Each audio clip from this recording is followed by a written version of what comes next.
Tayo po'y darang ko na sa mga kapahayag ng panaginip at pamintahin. Amen. Praise the Lord. Panaginip, pamintahin. Sino may mga pagpapahayag ng pagpapahayag? Praise God sa umaga sa ating Panginoon Yesus Cristo. Ganon din pong bawat isa sa inyo mga kapatid. Naalala ko pala yung nagpanaginip ako. Naalala ko yung panaginip ko nung Merkulis ng gabi na sa panaginip ko yung namimitas daw ako ng bunga ng kaimito. Kilala niyo yung kaimito? Kaimito sa Ilocano. Kaimito, yun. Yung kaimito, yung ang dami ng bunga. Habang namimitas ako, pinipik ko yung kaimito kung ano na yung mga hinog, pinipisil-pisil ko. Yung kaimito na yun, puro hinog na lahat. Na ang dami-daming bunga. Napakadaming bunga. Yun yung panaginip ko. Tapos, sa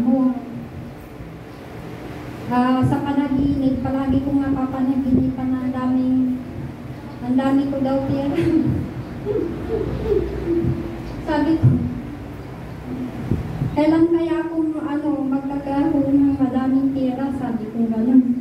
Sa isip-isip ko kasi minsan pag nananaginip ako, ang dami ko daw pera. Ang dami ko daw pera, ganun mga kapatid. Samantalang sa totoo wala naman. Sa panaginip lang. Kaya pinikwento ko kay Celeste, sabi ko, bakit nakakapagpanaginip ako na madami akong pera sa panaginip lang, sabi ko. Kaya yun yung napanaginipan ko yun. Yun lang. Yung mga ganun lang yung panaginip ko. Amen. Praise the Lord. Spiritual blessing. Amen. Yan natin yung sarili ninyo sa spiritual blessing. Marami. Kung si Pastor Spirito ang tingnan, yung bunga na yun ay yung inyong mga gawa na hayag sa Panginoon, yung mga mabubuting gawa. Kaya nandiyan na yun nasa sarili natin yung mga bunga na yun. Kailangan lang ipakita natin na yung bunga na yun ay hinog na. At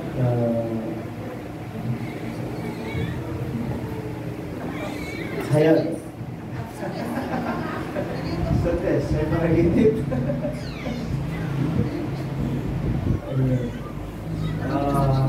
May nakita daw si Sister Grace ng kaimito. At maraming bunga.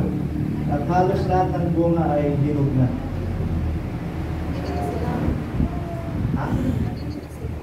At namimitas. Ayun. Tapos maraming kira.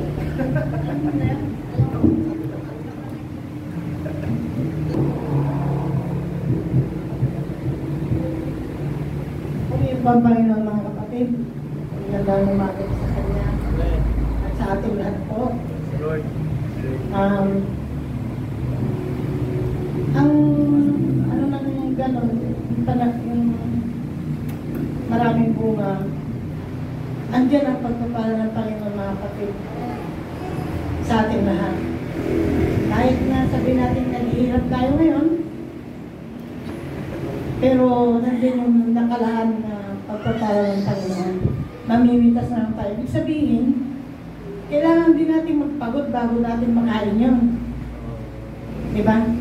Hindi naman pwedeng mahuhulog na lang, kakainin natin din ano. Kaya nais ng Panginoon na dagdagan pa siguro natin yung paglilingkod natin para maging karapat-dapat tayong lahat sa pagpapala ng Panginoon na inilalaan niya sa bawat isa sa atin. Praise God. Nais ko na rin pong samantalahan ng pagkakataon ito. Narito na naman po akong nagpapatotoo. Ang last yata ng patotoo ko dito na birthday namin ni Sister Gracie.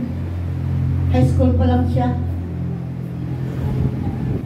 Tapos, hanggang sa yung daming dumating na problema, pagsubok, kung ano-ano sa buhay namin magpapamilya.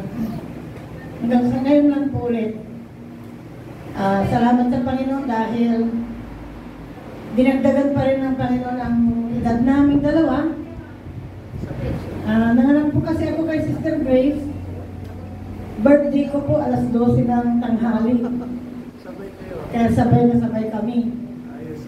Kaya sa about pagpapala naman, wala naman po sana akong kayang pero hindi po ng Panginoon ang puso ng anak ko na matagal nang hindi nagpaparamdam. Sabi ko nga, siya po ang isa sa mga sumagot sa mga bagay-bagay na Kaya, konti lang po yung merienda natin dito, pero tuloy po kayo sa bahay mamaya. Dinner tayo.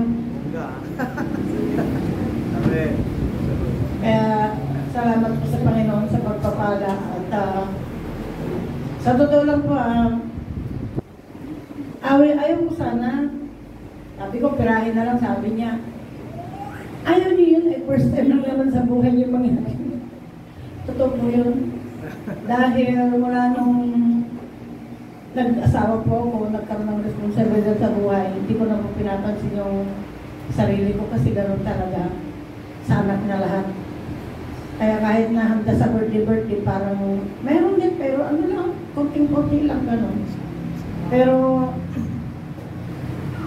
ngayon lang po mangyayari yan, kaya samahan niyo po ako.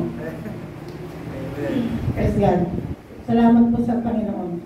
Wala po si Sister Grace kasi yung trabaho niya, medyo stricto yung bagong manager nila, kaya pinapasok ng linggo, pero half day lang daw. Hindi niya nahabol ng pag-attend ng gawain. Kaya mamayang hapon nandun na siya. Salamat po.